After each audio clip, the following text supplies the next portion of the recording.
ಇನ್ನು ಎಸ್ಟಿ ಪಟ್ಟಿಗೆ ಕುರುಬ ಸಮುದಾಯ ಸೇರ್ಪಡೆ ವಿಚಾರಕ್ಕೆ ಸಂಬಂಧಪಟ್ಟಂತೆ ಸಿದ್ದರಾಮಯ್ಯನವರ ವಿರುದ್ಧ ಎಂಎಲ್ಸಿ ವಿಶ್ವನಾಥ್ ವಾಗ್ದಾಳಿ ನಡೆಸಿದ್ದಾರೆ.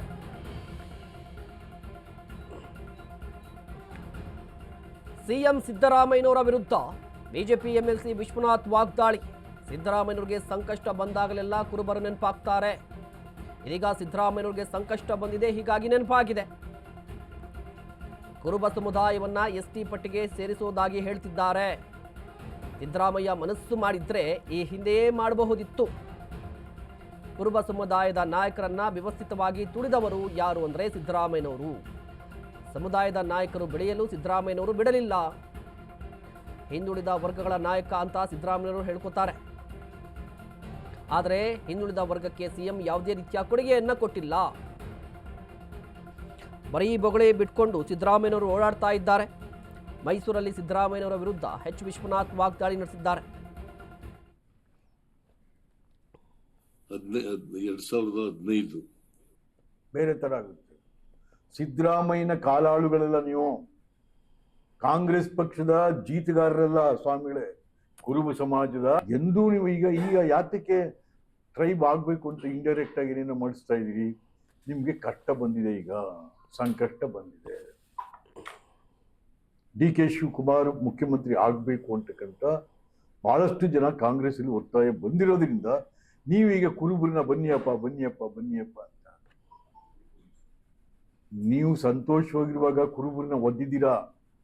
ನೀವು ಕಷ್ಟ ಬಂದಾಗ ಸಂಕಷ್ಟ ಬಂದಾಗ ಬನ್ನಿ ಬನ್ನಿ. ಆದ್ರಿಂದ ನೀವು ಕುರುಬರಿಗೆ ಏನೂ ಮಾಡಲಿಲ್ಲ. ಕುರುಬರಿಗೆ ಏನೂ ಆಗಲಿಲ್ಲ ಅಂತ ಇದನ್ನೇನೋ ಮಾಡಕ್ ಹೊರಟಿದ್ರಿ. ಏನ್ ಮಾಡಿದ್ರಿ ಕುರುಬರಿಗೆ?